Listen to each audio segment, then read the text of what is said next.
Donc là, vous avez une des pièces de la série de l'apothicairerie de l'Hospice Sainte-Anne. C'est une faïence de Nevers, c'est un pot qu'on appelle une chevrette pour mettre un liquide avec un décor alastré particulièrement réussi.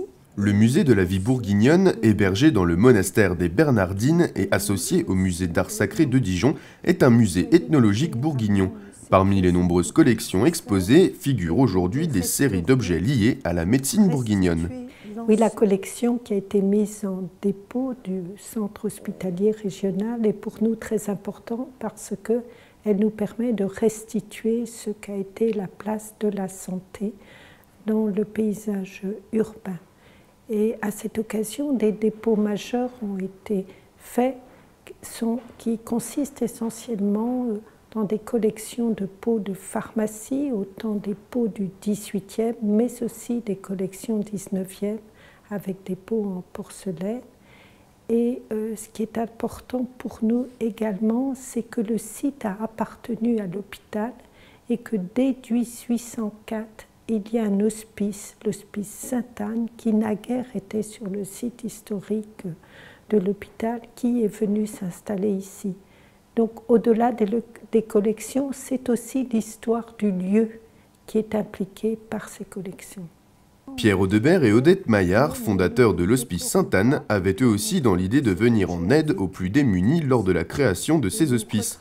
Et à leur mort, ils ont souhaité que leur famille continue de gérer les lieux.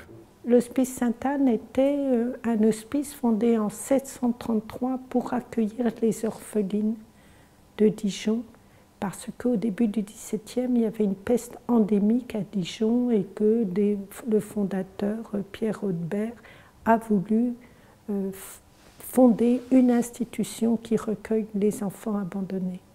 Tous ces objets témoignent du passé médical des lieux et de la région, et le clou de la collection a été présenté il y a peu de temps, un objet qui dormait dans le coffre-fort de l'hôpital général, remis à la lumière et qui nous montre encore une fois que le sens de l'hospitalité des Dijonnais n'a rien d'une légende.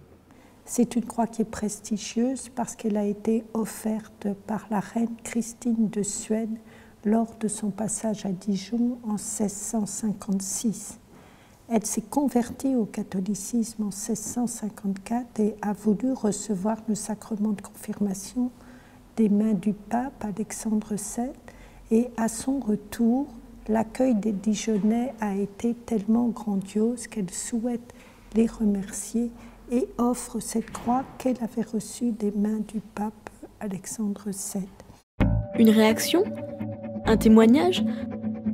Commentez ce reportage sur dijonsanté.fr.